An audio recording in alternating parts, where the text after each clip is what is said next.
Oppo বাংলাদেশে recently তাদের নতুন ডিভাইস লঞ্চ করেছে। এটি হচ্ছে Oppo A92 এবং এই ফোনটির দাম ধারণ করা হয়েছে 22,990 টাকা বা 23,000 টাকা। এই দামে এই ফোনটি বেশ এক্সিলেন্ট কিছু ফিচার্স অফার করছে, সেই সাথে কয়েকটা জিনিস আমার কাছে খুব একটা ভালো লাগেনি। সো গত কয়েকদিন এই ফোনটি ইউজ করতে গিয়ে আমার যে অভিজ্ঞতাটা হয়েছে, পাশাপাশি এই ফোনটির কী ভালো দিক আছে এবং মন্দ দিক আছে সেই জিনিসগুলো নিয়েই বিস্তারিত আলোচনা করব।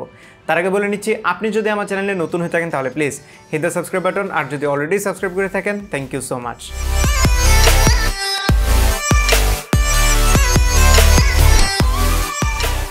শুরুতে একটা ওভারভিউ দিয়ে নিই, এরপরে আসবো বিস্তারিত আলোচনায়। এই ফোনটির ডিসপ্লে হচ্ছে 6.5 ইঞ্চির, এটাতে কোয়ালকম স্ন্যাপড্রাগন 665 প্রসেসর ইউজ করা হয়েছে। 8GB এবং 128GB হচ্ছে র্যাম এবং ইন্টারনাল স্টোরেজ ভেরিয়েন্ট। এটাতে 5000 mAh ব্যাটারি আছে উইথ 18 ওয়াট ফাস্ট চার্জার। পেছনে আছে 48 মেগাপিক্সেল কোয়াড ক্যামেরা সেটআপ এবং সামনের দিকে 16 মেগাপিক্সেলের একটি সিঙ্গেল ফ্রন্ট ফেসিং ক্যামেরা। এবার কথা বলি ডিজাইন এবং বিল্ড ম্যাটেরিয়াল নিয়ে। এই ফোনটির পেছনের পার্টটা প্লাস্টিকের তৈরি করা, কিন্তু বেশ গ্লসি প্লাস্টিক হলেও দেখতে বেশ সুন্দর লাগে।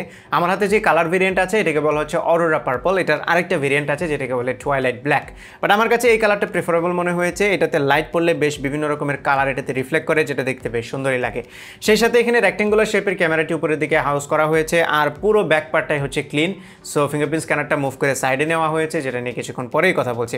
এছাড়া ফোনটি খুব ভারী না, যদিও এটাতে 5000 mAh ব্যাটারি ইউজ করা হয়েছে। এর ওজন হচ্ছে 192 গ্রাম। সেই সাথে ওয়েট ডিস্ট্রিবিউশনও খুব ভালোভাবে করা হয়েছে, যে কারণে হাতে নিয়ে বেশ কমফোর্টেবলি ইউজ করতে পারবেন। আমার কাছে কোনো ধরনের সমস্যা মনে হয়নি। তবে গ্লসি ব্যাক হওয়ার কারণে ফিঙ্গারপ্রিন্ট মোটামুটি মানে লাগবে। বক্সে একটি কভার দেওয়া আছে, আপনারা চাইলে সেটি ইউজ করতে পারেন ফিঙ্গারপ্রিন্ট থেকে কিছুটা বাঁচার জন্য। আর এই ফোনটিতে side mounted fingerprint scanner use করা হয়েছে, তার মানে পাওয়ার বাটনের মধ্যে হচ্ছে ফিঙ্গারপ্রিন্ট স্ক্যানারটি, এবং এটি বেশ ফাস্ট কাজ করেছে। অ্যাকুরেসিও মোটামুটি ছিল, আমি খুব রিয়ারলি দেখেছি মাঝে মধ্যে একবার মিস করে, আদার দ্যান দ্যাট বেশ ফাস্ট অ্যান্ড অ্যাকুরেট ছিল এটি। সেই সাথে এর ফেস আনলকটিও বেশ ফাস্ট ছিল। আর বাম পাশে আছে ভলিউম রকার এবং সাথে ট্রিপল স্লট, যেটাতে আপনারা 2টা ন্যানো সিম কার্ডের সাথে একটা ডেডিকেটেড মেমোরি কার্ড ইউজ করতে পারবেন। উপরের দিকে কোনো কিছুই নেই, নিচের দিকে আছে 3.5mm audio jack, primary microphone, একটি USB টাইপ সি পোর্ট এবং একটি single mono bottom firing speaker. আর এই ফোনটির ডিসপ্লেটি হচ্ছে 6.5 ইঞ্চি, যেটা রেজুলেশন হচ্ছে ফুল HD+, এবং এই ডিসপ্লে টাইপ হচ্ছে TFT LCD প্যানেল।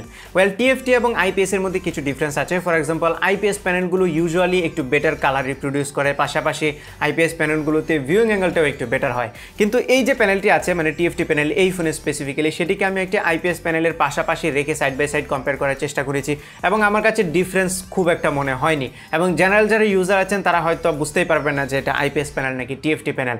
স্টিল আমরা যারা গিক আছি, যারা কনসার্নড আছি, যারা জানি এই বিষয়টা, তাদের জন্য এটা কিছুটা মনে হয়েছে যে ডাউনগ্রেডেড। যদি এটাতে IPS প্যানেল থাকতো তাহলে একটু বেটার হতো, সিন্স দামটা 23,000 টাকা। সো IPS প্যানেল দিলে ভালো হতো। বাট এই ডিসপ্লের কোয়ালিটি একদমই খারাপ বলবো না আমি, খুবই ভালো ছিল। এটা ব্রাইটনেস এনাফ ছিল, আমি ডিরেক্ট সানলাইটে ইউজ করে দেখেছি। অ্যাজ অ্যাডভার্টাইজড এটার ব্রাইটনেস হচ্ছে 480 নিটস, যেটা more than enough for a phone. এছাড়া ভিউইং অ্যাঙ্গেল নিয়েও আমি কোনো ধরনের সমস্যা পাইনি, যদিও থিওরিটিক্যালি IPS প্যানেল থেকে TFT প্যানেলগুলোর ভিউইং অ্যাঙ্গেলটা একটু খারাপ হওয়ার কথা, বাট এটাতে তেমন কোনো সমস্যা আমি পাইনি। এছাড়া এই ডিসপ্লেতে ভিডিও দেখতে গিয়ে আমার অভিজ্ঞতা বেশ ভালো ছিল, কারণ এই ডিসপ্লেতে কোনো নচ নেই, জাস্ট ছোট্ট একটা ক্যামেরা কাটআউট দেওয়া হয়েছে, যেটাকে Oppo বলছে নিও ডিসপ্লে।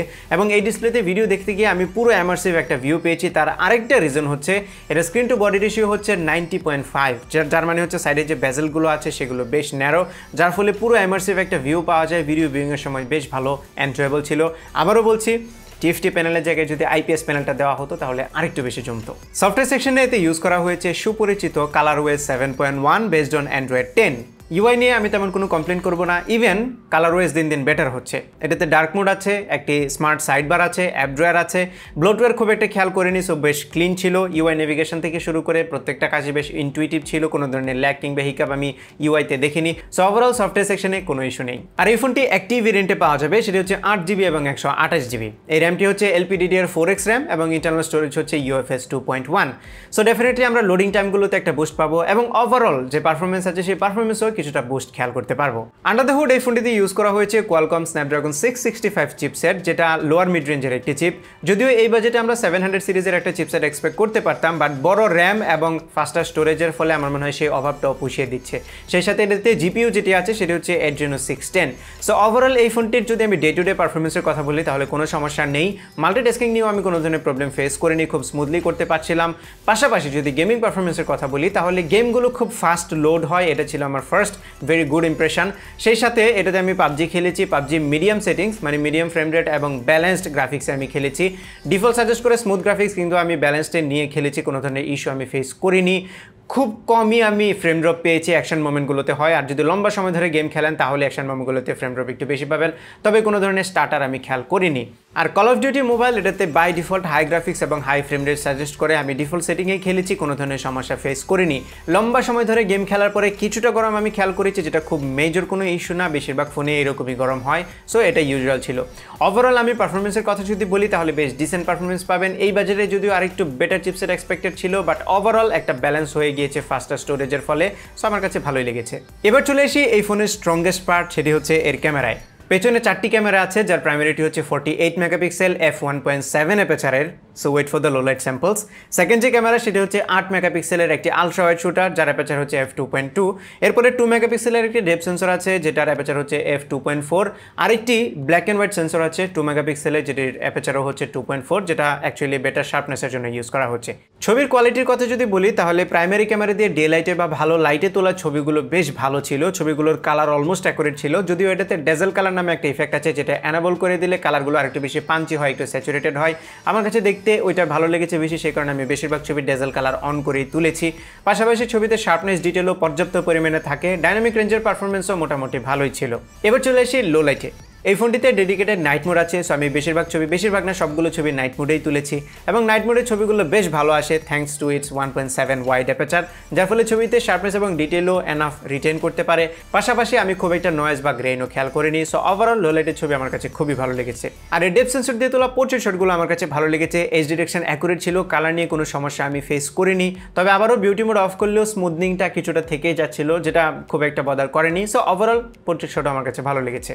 আর এর আলট্রা ওয়াইড শুটার দিয়ে তোলা ছবিগুলো আমার কাছে ভালো লেগেছে। বড় ফিল্ড অফ ভিউর পাশাপাশি সফটওয়্যার প্রসেসিংয়ের মাধ্যমে ছবির কালারগুলোকে একটু বেশি পাঞ্চিয়ার এবং একটু বেশি লাইভলি করে তুলে, যার ফলে ছবিগুলো দেখতে ভালো লাগে এবং ডেফিনেটলি সোশ্যাল মিডিয়া রেডি। যদিও আলট্রা ওয়াইড শুটার দিয়ে আপনারা প্রাইমারি ক্যামেরার মতো অত শার্প এবং অত ডিটেল ছবি পাবেন না, বাট ছবিগুলো ওভারঅল দেখতে ভালো লেগেছে। এবার আসি ভিডিওতে। এই ফোনটি দিয়ে আপনারা 4K 30 ফ্রেম পার সেকেন্ডে ভিডিও রেকর্ড করতে পারবেন, এটা হচ্ছে সর্বোচ্চ রেজুলেশন। স্যাডলি 1080তে করতে হলেও শুধু 30 ফ্রেম পার সেকেন্ডেরই অপশন আছে, পাশাপাশি 720তেও শুধুমাত্র 30 ফ্রেম পার সেকেন্ডেরই অপশন আছে, সো স্লো মোশন এটাতে খুব একটা ভালো হবে না। পাশাপাশি এটাতে জাইরো বেস ডিআইএস আছে, যার ফলে 1080 এবং 720তে আপনারা বেশ স্টেবল ভিডিও রেকর্ড করতে পারবেন, এবং ভিডিও কোয়ালিটি আমার কাছে ভালোই লেগেছে। এবার চলে আসি সামনের ক্যামেরায়। সামনের ক্যামেরাটি হচ্ছে 16 মেগাপিক্সেল f2.0 অ্যাপারচারের। সামনের ক্যামেরা দিয়ে ডে লাইটে বা ভালো লাইটে তোলা ছবিগুলো আমার কাছে বেশ ভালো লেগেছে। ছবিগুলোতে শার্পনেস ডিটেল এনাফ থাকে, ছবিগুলোর কালারও অলমোস্ট অ্যাকুরেট ছিল, সো দেখতে ছবিগুলো বেশ সুন্দর লাগছিল। বিউটি মোড আছে, আপনারা চাইলে অফ করে তুলতে পারেন, বিউটি মোড অফ করে তুললেই ছবিগুলোর শার্পনেসটা বেশি বোঝা যায়। আমি রিকমেন্ড করবো বিউটি মোডটা অফ করে তোলার জন্য। সামনের ক্যামেরা দিয়ে লো লাইটের ছবিগুলো খুব ইমপ্রেসিভ ছিল না, বাট খুব খারাপও ছিল না। এছাড়া ফ্রন্ট ক্যামেরা দিয়ে তোলা পোর্ট্রেট শটগুলো খুবই ভালো ছিল, এইচ ডিরেকশন অ্যাকুরেট ছিল, কালারগুলোতে কোনো ধরনের সমস্যা ফেস করিনি। ওভারঅল সামনের ক্যামেরা দিয়ে তোলা ছবিগুলো প্রত্যেকটা মোডেই আমার কাছে খুবই ভালো লেগেছে। ভিডিও করতে পারবেন 1080 30 ফ্রেম পার সেকেন্ডে। এবার যদি রিয়ার ক্যামেরা এবং ফ্রন্ট ক্যামেরার কোয়ালিটি আমরা একটু কনক্লুড করি, তাহলে বলবো এই বাজেটে এই ফোনটির বেস্ট সেলিং পয়েন্ট হচ্ছে এর ক্যামেরা কোয়ালিটি, যেটা আমার কাছে খুবই ভালো লেগেছে। এবার আসি ব্যাটারিতে। এই ফোনটিতে 5000 mAh ব্যাটারি ইউজ করা হয়েছে। ব্যাটারি ব্যাকআপ নিয়ে আমি ফুললি সন্তুষ্ট। যদি আপনারা খুব মডারেট ইউজ করেন তাহলে 1.5 দিন অলমোস্ট ব্যাটারি ব্যাকআপ পেয়ে যাবেন, আর খুব লাইট ইউজ করলে 2 দিন, আর যদি একটু হেভি ইউজ করেন তাহলে 1 দিন ইজিলি পার করে দিতে পারবেন। কোনো ধরনের ব্যাটারি ড্রেইনিং ইস্যু আমি এটাতে ফেস করিনি, সো ওভারঅল ব্যাটারি ব্যাকআপ নিয়ে আমি ফুললি স্যাটিসফাইড। আর এটাতে 18 ওয়াটের ফাস্ট চার্জার ইনক্লুড করা আছে। এই চার্জার দিয়ে আপনারা যদি 0 to 90% চার্জ করেন তাহলে অ্যারাউন্ড 2 ঘন্টা 20 মিনিটের মতো সময় লাগবে, সো চার্জিং টাইম নিয়েও আমি স্যাটিসফাইড। এর বাইরে এই ফোনটিতে দরকারি প্রায় সব ধরনের সেন্সর বিদ্যমান আছে, তবে বডিতে কোনো ধরনের নোটিফিকেশন এলইডি নেই। এয়ারপিসের কোয়ালিটি নিয়ে কোনো সমস্যা ফেস করিনি, কল কোয়ালিটি খুবই ভালো ছিল। সেই সাথে বটম ফায়ারিং যে স্পিকারটি আছে সেটিও বেশ লাউড ছিল এবং পর্যাপ্ত পরিমাণে ভালো মানের সাউন্ড দিচ্ছিল। এটা হাই রেস সার্টিফাইড, পাশাপাশি আরও কিছু অডিও সার্টিফিকেশন আছে, যার ফলে এটাতে ভালো মানের অডিও কোয়ালিটি আপনারা পাবেন, এবং বক্সে একটি ইয়ারফোন ইনক্লুড করা আছে, যেটা একটি পজিটিভ জিনিস। এবার চলে আসি কনক্লুশনে। 23,000 টাকা দামে ডেফিনেটলি খুব ব্যালেন্সড একটি ফোন এটি। একদিকে খারাপ বলতে গেলে দেখি অন্যদিকে কম্পেনসেট হয়ে যাচ্ছে, যদিও মাইনর কিছু জায়গা আছে যেখানে ইমপ্রুভমেন্টের দরকার ছিল। ফর এক্সাম্পল একটা আইপিএস প্যানেলিটিতে দিয়ে দিলে ভালো হতো, আর প্রসেসরটা যদি আরেকটু বেটার দিত, লেটস সে 700 সিরিজের কোনো একটা চিপসেট দিয়ে দিলে আরও বেশি জমতো। বাট এই দামে আপনারা খুবই ভালো মানের ক্যামেরা পাচ্ছেন, খুবই ভালো মানের ব্যাটারি ব্যাকআপ পাচ্ছেন, সাথে ফাস্ট চার্জার তো আছেই। ডিসপ্লের এক্সপিরিয়েন্সটুকুও ভালো লেগেছে, কারণ ন্যারো বেজেল এবং ক্যামেরা কাট আউট থাকার ফলে একটা ইমার্সিভ ভিউ আমি এটা থেকে পাচ্ছিলাম, এবং ফোন হ্যান্ডেলিংয়েও বেশ ভালো লেগেছে, বিল্ড কোয়ালিটি ভালো, দেখতেও বেশ সুন্দর। সো ওভারঅল আমি বলবো ব্যালেন্স একটি ফোন। কিছু মাইনর জায়গাগুলো যদি একটু ইগনোর করতে পারেন তাহলে ডেফিনেটলি ফোনটি চেক করে দেখতে পারেন। বাকি ডিসিশনটা আপনাদের উপরেই ছেড়ে দিলাম। সো এই ছিল আমাদের আজকের ভিডিও। আশা করি ভিডিওটি আপনাদের ভালো লেগেছে। যদি ভালো লেগে থাকে তাহলে ভিডিওতে একটা লাইক দেবেন, কমেন্ট করে জানাবেন কেমন লাগলো, আপনার ফ্রেন্ডদের সাথে শেয়ার করতে একদমই ভুলবেন না, আর আমার চ্যানেলে সাবস্ক্রাইব তো মাস্ট। দেখা হবে পরবর্তী ভিডিওতে। Till then take care, tata.